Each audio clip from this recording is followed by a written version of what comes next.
We're rolling. We're rolling. All right, we got November. It's November already. It's November. Freaking fast, bro. Let's go. Yeah, we got top November baits today. Doing a little different. We're breaking it down between our top 3 shallow and our top 3 deep. So, you know, it's November. Fish are, it's kind of a weird time. You know, you can find them deeper, you can find them shallow, depending on where you live. You know, water temp, all that good stuff. So we're gonna cover it all for you guys. Yeah, we got some back east guys. They're like, I mean, you got that shallow, super shallow back at creek stuff going on. Right. But you also got all those schoolers in like 40 to 50 feet. Right. You know, freaking schooling fish, suspended. So we got you guys covered on a little bit of everything today. Start off with the shallow? Yeah, let's start off with the shallow. We're just gonna kind of collab this. So guys, we kind of collabed everything, picked our top 3 baits from each, shallow or deep. So we're gonna kind of just go through it together and talk about each and when and where we like to use it and how we're targeting fish with this. Question for y'all viewers out there. I wanna know, because it varies, excuse me, very differently from different parts of the country this time of year, because a lot of parts, I mean, there's freezing areas right now. People are already pulling up on their winter patterns. Exactly. Us, like, it's still warm. Right. Yeah, I mean, we're in Arizona, so it's like, it's a different story. I want to hear from these guys, you know, back east guys, I want to know what you're doing right now, or, you know, where it's colder. And then, you know, southwest, west people, south people, where it's still a little bit warmer. I want to hear what you guys are doing and what your favorite baits are, guys. So comment down below.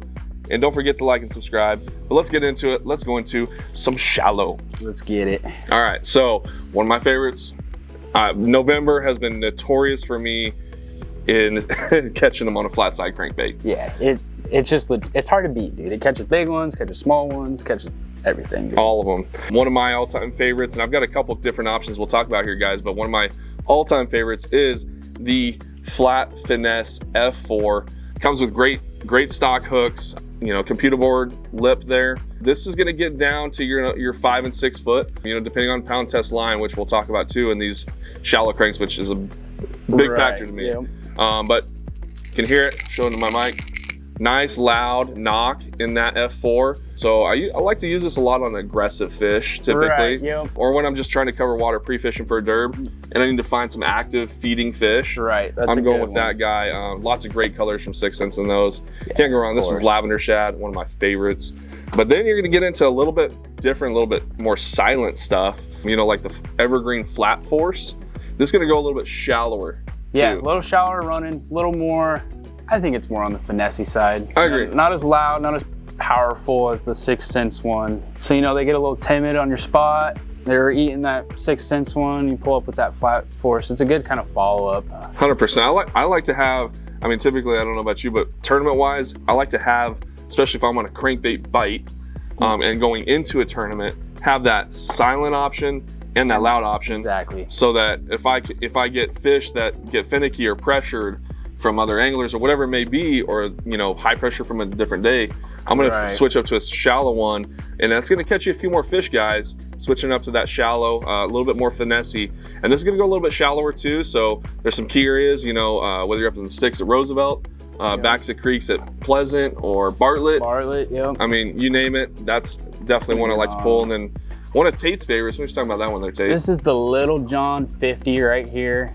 What I really like about this bait is how they did. So it's got a tungsten ball in there, but it's rubber coated. So you get a real dull, just single kind of thump to it. You know, just little subtle, kind of in between, right? It's in between. Like it's not as aggressive as the 6th Sense, but I really think sometimes just that little kind of thumping down there really pulls you some extra bites. And you smoked them on it this weekend. Yeah, exactly. That's you know, throwing the Flat Force. Started off the morning good. We had some wind, munching it.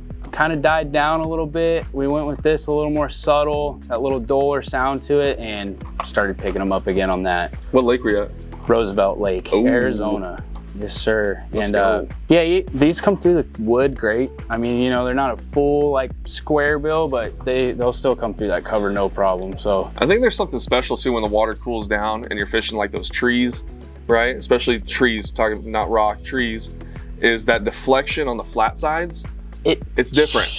It shoots hard, right? Exactly. If you watch it in the water, you have a stick nearby you. I don't know if you guys have been on the water and you watch it next to your boat and it hits a stick as you're reeling it in. It literally shoots it like it all the shoots way it kind up. of flat up, like, yeah. Where like gives it a some crazy round stuff. one, a normal like 1.5, 2.5 is just kind of just roll off of it. It eats those a little. Yeah. It stays more on track with the round ones. Draws a little bit more reaction bites. Yeah, but yeah, that flat side's deadly this time of year. Absolutely. Anywhere in the country, I mean, you're gonna smoke them. Pick up a flat side in November, you're gonna catch some fish, guys. Yeah.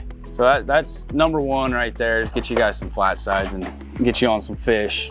Well, let's talk about a little bit bigger fish, targeting bigger fish, right? Not necessarily that you're gonna just catch bigger fish, because I don't know about you, a lot of small fish on glide baits Right, too. especially that 6-inch size, like that's a good one where you can go catch numbers on it, but you're still also shooting for those little better size. 100%. And the 6-inch draw has been phenomenal for both of us. Yep. Tate smoked them at Alamo. I've smoked them at Martinez. I mean, you name it, at Roosevelt, a bunch of different places, guys. But this 6-inch draw has been really, really killer. This is the fast sink model, and I like the fast sink, especially this time of year, because I'm fishing it as a reaction bait. I'm trying to like dart that thing, Getting it, yep. with very small pauses and trying to get that reaction of that fish following it and chasing that bait. I'm trying to get those active fish chasing that bait, targeting, shallow, or you can fish this a little bit deeper since this is fast sink. Yeah. Some of those schooling fish. Yeah, on that fast sink, it's nice too. I mean, you're scoping or whatever, you can just get it down to them quick. Get it on the fish, keep it with the fish. You don't gotta mess, the treble wire and everything's super nice, and the lead weights are nice to fine tune it, but it's also nice being able to grab a glide. Pull it out of the box Not and literally have to mess with that and tune. You weight some things different, they can get a little funky on you. That one's just ready to go. Fast sinking, good hooks, rotating hook hangers. Yeah, you guys can see that. There's no leverage those fish can pull. Those guys rotate. That's awesome. And also another great one too, and Tate and I have both been a huge fan of this. Some of y'all maybe haven't heard of this, but the Glideway 176. These fly off the shelves typically when we get them, because those who know, they know. They know. It's an awesome glide. And what's cool about this glide, guys, is one, it comes with a spare tail in a different color, and it's actually a mysterious color. You never know what it's going to be, right? Right. But they also sell all the tails in different colors too. So you want a natural one. Usually they do like a crazy color than a natural one. Really cool. But then you also have these little square weights that stick in these. There's actually two different, one on the front of the body, one on the back of the body, two different square pouches they've actually carved out in the bait where you can add it. It makes it really easy. It's so nice, yeah. And they got the extra weights too. You can buy extra ones. Right. It's so nice. I mean, and it's true too, what they say, you put one in there, you're gonna get suspending from it, and then you put the two in there, you're gonna get that little faster sink. So you can adjust it on the fly, which is nice. Exactly, yep. So if you guys got deep fish, shallow fish, whatever, and it's awesome too, they have, instead of a split ring on the front there, they've got a welded ring. So that sucker is not coming off there, it's welded on there. And right out of the box, this thing literally darts and swims, runs true. It's amazing. Probably one of the most true glide baits I've pulled out of the box. It's sweet. For that size too, I like too, it's got the little taller profile to it. I don't know why, it just seems like that gets a little more bites sometimes, especially on a more gizzardy profile. Especially if you got gizzard shads on your lake. But yeah, that glide bait's deadly, guys. Freaking November, you guys got to pick up a glide bait, whether it's the Draw 6 or the Glideway 176. Great freaking baits. And then lastly, for the shallow water series, I want to talk about a little sneaky sneak. So this is a little sneaky sneak. I keep this under wraps quite a bit, but something I've had a lot of success on is a small 1/4 ounce or 3/8 ounce lipless bait. And I love, especially, Arizona, it does work, and it's really specific in Arizona of when and where it works. A lot of times you got to have fish chasing in the back of a little pocket or back of a little creek arm. That's really where this shines for me. But talking to those east guys or those southern guys, this is like Table Rock, Lake of the Ozarks, your Texas lakes. A lot of those type of lakes, a lot of tournaments are won on a little 1/4 ounce lipless fish in the backs of creeks in that November, early November, mid-November. Huge player that time of year. And it's super easy, guys. You literally cast it out and you're working this bait shallow. All right, the target with this, because it's those fish that are almost too shallow to target with anything else except topwater. Right. And if they're not eating a topwater, what do you throw at them? You throw a fluke or something. Well, that's not fast enough to get them to react, right? That's when this thing absolutely shines, and it'll get you some crazy aggressive bites. I bet. I haven't messed around with that one too much, but so not traditionally thinking like lipless, you know, yo-yo. Whoa. It's fine. It's fine. Got my finger. Almost hooked them. So this, you're just casting, pretty much burning, straight retrieve. Yeah. You're not yo-yoing it, trying to get it in the grass and rip it out. And if you got grass around, it helps to rip it, but literally I'm fishing this thing as shallow as I can for those fish keeping it up. that are chasing that up there. You know, a lot of times you'll see this time of year, go in the back of a creek, you'll see a bunch of wakes or fish chasing. You're like, I can't get those fish to eat. That's when you pick this up. Right there. And you take it out there, guys, you whip it out there, throw it on like a 7/6 and a fast gear ratio reel, 7/6 length rod at least. And I'm rod tip up and I'm burning that thing. I might stop it just barely every now and then, but the key is just how fast and how tight it is. It just draws those crazy reaction strikes back in those creeks. Always shad colors too? Are you mixing in a craw? And typically always shad colors, because a lot of those fish up there, you know, up there shallow, are typically on the shad this time of year. So I'm not, you know, as it gets in more into that pre-spawn, I'm obviously switching them on more my craw colors and reds and stuff, but that shad pattern, guys, and you know, you can keep it super basic, guys, chrome and black, and then chrome and blue, or like just a natural shad, like this shad scales color here. You know, this is the Duke 55, guys, from 6 Cents, and it is a killer. Little 3/8 ounce, but it's got the body of a 1/4 ounce. Yeah, that's a sweet little guy. Yeah. All right, so that's the shallow. Let's get into deep here. What we got deep? So let's start off with flat side cranks again. So these are going to be some deeper divers. You know, I got anywhere from that 15 to that 25 foot range. Again, out here in Arizona, we got a lot deeper lakes. So, you know, you need those deeper cranks to get down to them. I really like these three specifically. This one's the Little John Super 90 DD. But the key feature with this guy is these flat sides to it. You know, it's hard to find those bigger cranks that aren't just so bulbous and round with that hard, you know, wide wobble. But I mean, with this, really simple. I'm targeting those main lake points, you know, those schooling fish that aren't suspended, more on the bottom. And I really like to burn and kill a deep crank this time of year, just super fast, and then just kill it, let it float super fast. Yeah, definitely, you know, those flat sides are helping, whether it's the Evergreen. This is the new one they just came out with. I can't wait to try that one. This I cannot wait. This is the 3-hook too, so you know, fishing more rocks and stuff, I'd go with that guy. If you got a little more cover brush down there, this Little John's super nice because it's got that kind of squared off bill, so it deflects off everything super good.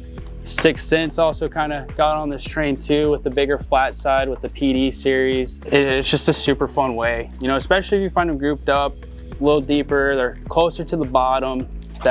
That's one of my favorite ways to catch them. We talked a lot about, we have a lot of flat sides here, and I think the viewers might want to know why a lot of flat sides this time of year, right? And throughout the summers and stuff, that bigger wobble that crankbait gives off, it's a lot more aggressive, right? Exactly. So this time of year, when it starts getting a little bit colder, especially in other parts of the country, those fish key in more on that tighter wobble instead of that big open wobble like a 10XD you might have. Right. And that's when these come into play big time. Yep. Just kind of keeps it more streamlined, a little tighter. But yeah, definitely be looking for the cranks with the flat sides this time of year. Just seems to get you more bites. It's kind of it for deep cranking, super simple. Nothing too crazy with that. You know, you find a good school of them, throw that on there and you're gonna fire them up. For suspended fish, it's hard to beat just an old classic underspin right here. This is a cool baits. You know, size is kind of dependent on how deep you're fishing. Sometimes you might be fishing 40, 50 feet. For suspended fish, you know, you're gonna wanna go with that 1/2 ounce, you know, something a little heavier. Yeah, this is just targeting those deeper suspended fish, chasing bait. You know, a good size for me, I like is just the 3/8, whether it's Divine, the Kitech. I noticed too, between these two, that Divine does have a little tighter kick. So, you know, especially you get it like a real cold snap or something, I like those Divines a little better than the Kitech. Kitech's gonna be more your thumping. It's got that wider swing to it. Where I noticed with these Divines, got a little tighter swim. Super simple, bait casting rod, you know, 7 to like 7.4, whatever length you want, medium to medium heavy, and just casting and winding. Casting and winding. And with forward facing, it's easy to find these days. And even, casting an underspin on them, getting them to come up. Even for you guys without forward facing, you know, we've caught them plenty of years before that was out there on underspin.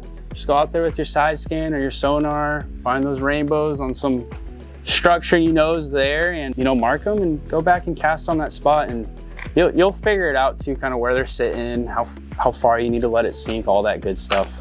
It's also a good one too when they, you know, you have those schooling fish and they come up on top water and they get off the top water. Exactly. It's a great bait to follow up with on those fish. Yeah, and I mean that 3/8 size just gets bit. That's a good little combo right there for you guys. I like it. Lastly, this is a fun one. This is a fun one. So, talking some jigs. More specifically, we're talking the Greenfish living rubber jigs. Living rubber. Key right there. You want to elaborate kind of on that a little bit? I mean, I've been catching a lot of fish on the living rubber, and there's a difference, guys, right? And we've talked about this, I think, one other time with like the missiles that we talked about. But there's a time for that living rubber jig skirt, and there's a time for that silicone jig skirt, in my opinion. Like I said, this is my personal experience, my personal opinion. Everything is up in the air in fishing. You never know. I like to catch what they're biting on. But for me, I've had a lot of great success on the living rubber as it gets colder, because that living rubber expands and it has a lot of action when you're not even moving the bait. Right. You let just dead stick it. It's sitting on the bottom, just waiting. It's like a little sea urchin or something. I don't know. They love it though. I mean, we've caught a lot of big fish on these as of late, and gonna catch a lot of big fish here shortly on them too. Yeah, and these ones it's a bigger profile jig. Absolutely. It's fuller. Don't trim the skirts on these ones. No. Don't trim the skirt.